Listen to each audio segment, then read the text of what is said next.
Le retour au pays est triomphal. La foule s'étale à perte de vue. Étienne Tshisekedi a 83 ans. Il vient de passer près de 2 ans en Belgique pour se soigner.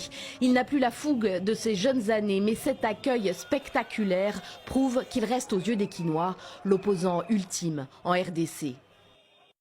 Opposant, il ne l'a pas toujours été. Au début des années 1960, il entame sa carrière politique aux côtés de Joseph Désiré Mobutu. En 1965, il devient son ministre de l'Intérieur et au fil des ans s'affirme comme l'un des piliers du régime dictatorial qui sévit dans l'ex-Congo belge. Les relations entre les deux hommes se dégradent ensuite. 1980, c'est la rupture. Étienne Tshisekedi dénonce les dérives du pouvoir de Kinshasa. Il prend part à la fondation du parti, l'UDPS. Son engagement dans l'opposition lui vaut d'être plusieurs fois emprisonné. Ce régime n'a jamais toléré la contradiction. Ça fait qu'il a toujours frappé avec violence tout ce qui allait à l'encontre de la volonté du dictateur. En 1996, le régime Mobutu se meurt. Le maréchal président, malade, affaibli, n'exerce plus le pouvoir. Alors que les troupes de Laurent Désiré Kabila s'approchent de Kinshasa. Étienne Tshisekedi se rend à Nice, en France, où Mobutu s'est retiré et propose une alliance à son ancien ennemi. Les deux hommes retournent au Zaïre. Étienne Tshisekedi devient le premier ministre de Mobutu pour 7 jours et Laurent Désiré Kabila prend le pouvoir.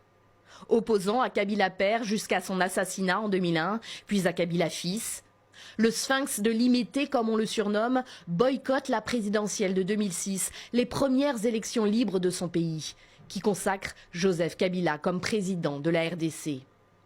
5 ans plus tard, en 2011, il joue le jeu démocratique et fait activement campagne. Attention, réfléchissez bien quand vous irez voter. Ne mettez pas n'importe quel bulletin dans l'urne. Il faut suivre mes consignes si vous voulez que le changement arrive dans notre pays. À la suite d'un scrutin décrié, Joseph Kabila est une nouvelle fois proclamé président de la République. Étienne Tshisekedi, très en colère, revendique la victoire et demande à ses partisans de se mobiliser. Je vous demande à vous tous de rechercher ce monsieur partout où il est dans le territoire national et de me l'amener ici vivant. Depuis lors, il se fera appeler président et prêtera même serment chez lui dans sa résidence de Limete à Kinshasa. Du Congo, je jure solennellement. Mais déjà la maladie le guette et bientôt ce sera l'exil en Belgique pour raisons médicales. Après son retour de 2016, Étienne Tshisekedi acceptera finalement de prendre part au dialogue national, mais sous l'égide de la Senko.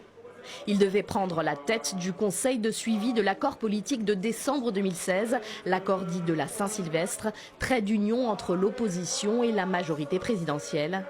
L'accord qui devait mener à des élections en 2017. Mais le vieux, comme les Congolais l'appelaient aussi, n'en aura pas eu le temps.